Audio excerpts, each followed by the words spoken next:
大家好，歡迎返到嚟肥宅嘅頻道。早排喺網上面買咗一隻第三方嘅力天使專屬配件套裝，咁今次嚟同大家開箱一下。如果你係第一次瀏覽我嘅頻道，我嘅頻道就係主要介紹一啲做基本模型處理嘅手法，同埋我自己改裝模型嘅一啲片段分享。如果中意嘅話，就記得訂閱啦。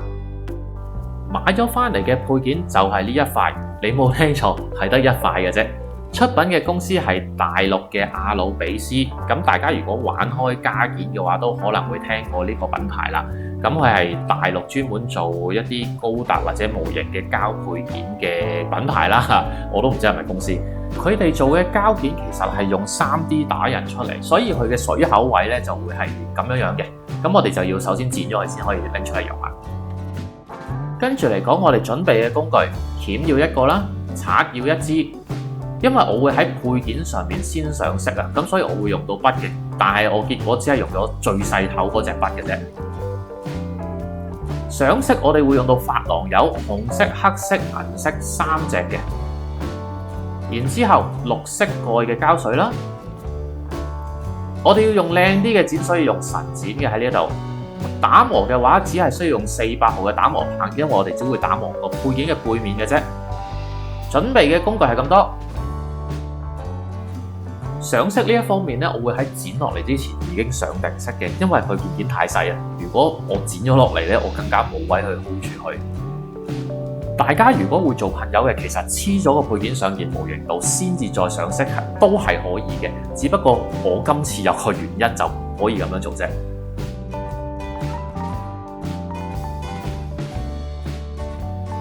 上完色就大概係咁樣啦，其實都叫做分得幾清楚嘅。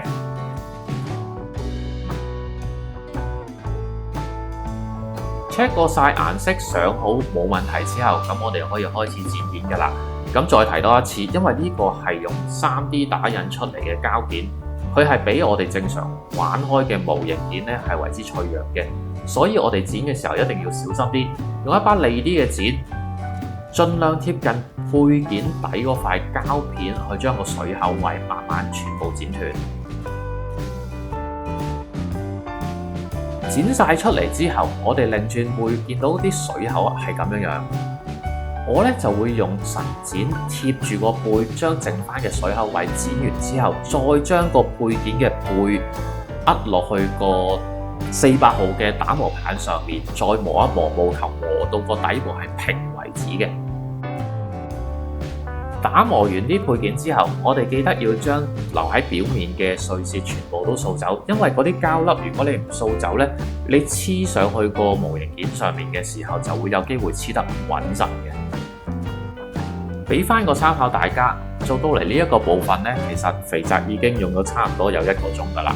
上色，等佢乾，再睇下有冇甩漏，再補色，再加埋每一粒都咁細，又要打磨又要掃乾淨咧，其實個時間都用咗唔少嘅。話說回來，呢個配件套裝都幾抵死嘅。譬如呢一度佢係一個出氣口咁樣啦，佢個外圍同埋個出氣葉咧都要你組裝咗，然之後先至再安裝上你個高達件上面嘅。事前嘅準備功夫完成，咁我哋就可以準備安裝落高達上面啦。今次特別鳴謝我細佬捐出去係 Premium Bandai 訂嘅 Transome 版嘅力天使，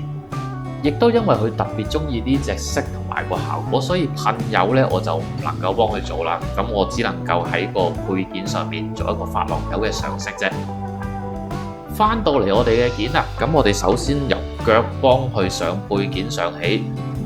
喺每邊嘅腳掌上面咧都有4個配件嘅，咁我哋對好位就可以用6個嘅膠水黐上去。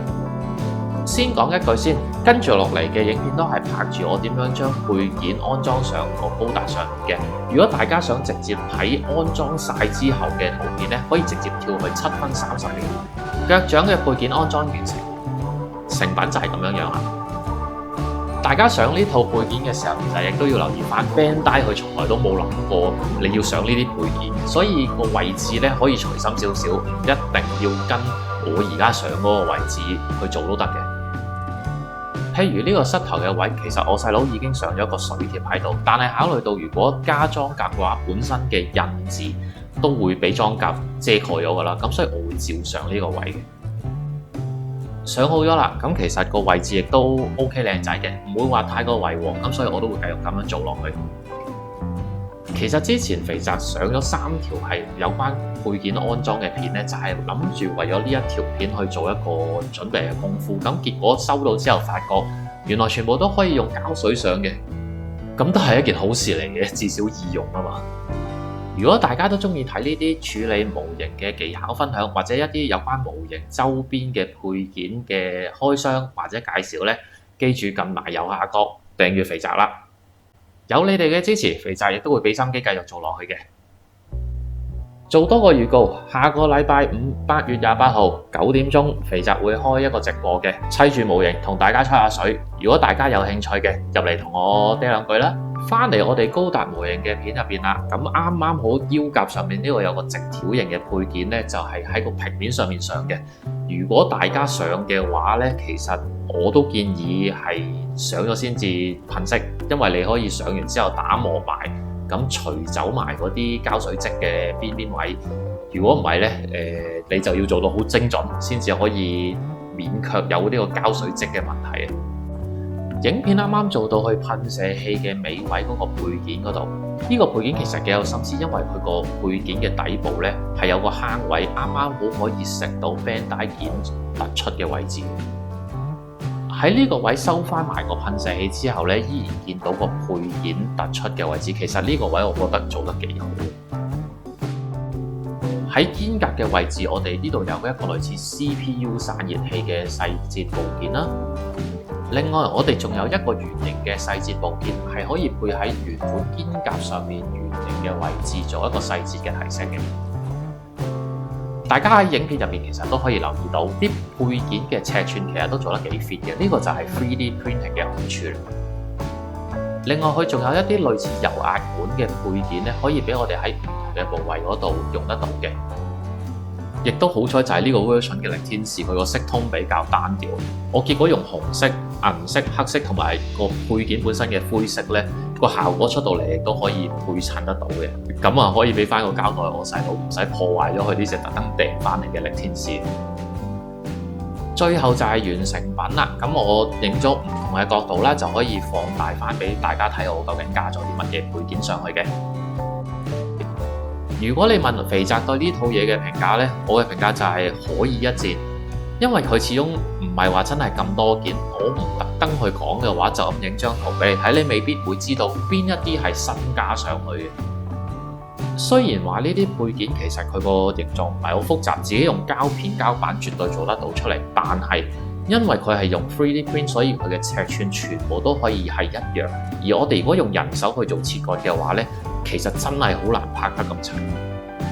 今次影片嚟到呢度就差唔多啦，唔知今次介紹啲冷門嘢大家又鍾唔鍾意呢？如果想知道多啲資料嘅，歡迎留言俾肥宅。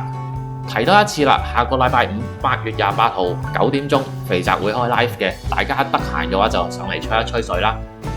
鍾意呢條影片嘅記得 like、subscribe、share， 訂閱咗之後仲要記得撳埋個鐘仔，咁有下條新片呢，你哋就會收到通知㗎啦。我哋下條片再見，拜拜。